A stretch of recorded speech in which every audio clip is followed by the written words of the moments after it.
Hello traders. So I did decide today to go ahead and close out this DJT trade. Again, remember I entered this as a no-lose trade. My thinking was that I was going to maybe try carrying this fairly close to expiration. But while this had been trading at $49 fairly consistently for the past week, which of course is right smack in the center of my tent, today it started taking off. It's starting to move up pretty rapidly. I know this doesn't look like a big bar there, but it actually is fairly sizable. It's going from about $48 up to about $55.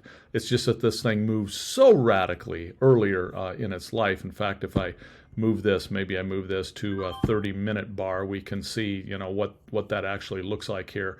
It's been trading sideways for days. Now all of a sudden it's ripping up pretty rapidly. So my thought process on this was, if I were to just let this continue to go up, yeah, I had no risk in it, but yet right now I can shut this thing down for a decent profit. So that is what I went ahead and did. So this was the trade after the first adjustment. Again, this first adjustment being just thinning it out a little bit. I opened up 10 of these when I did it, and I don't often make these trades live or share live trades. The reason I did that in this specific case is because I was experimenting with whether or not I could actually get it done, whether or not I could get fills on both of these spreads that would in fact result in a no-lose trade. And I did get that done. So then I think it's also important that I show the process of getting out of it. And to get out of it, I can buy it back now as a butterfly.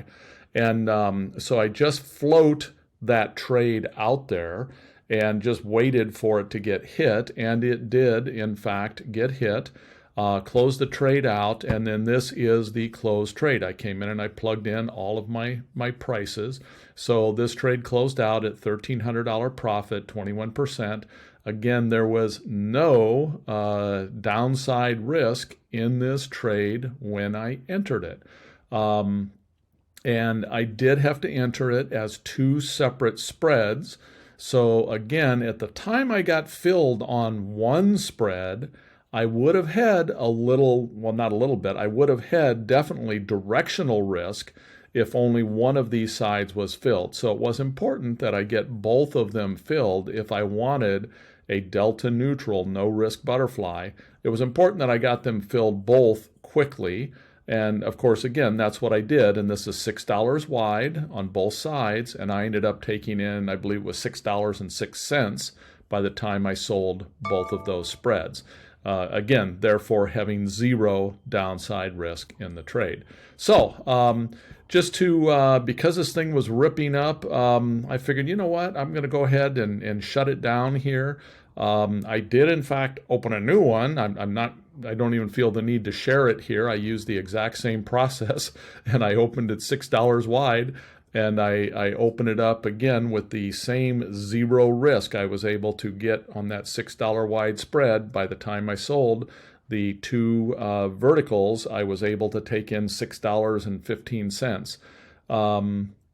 But I did do that at 49 when it was trading at 49 here this morning. So that trade is getting pressured too. But again, getting pressured is somewhat meaningless in that one because I'm really early in it, and again, there is no upside risk or no risk of loss in that trade on either side.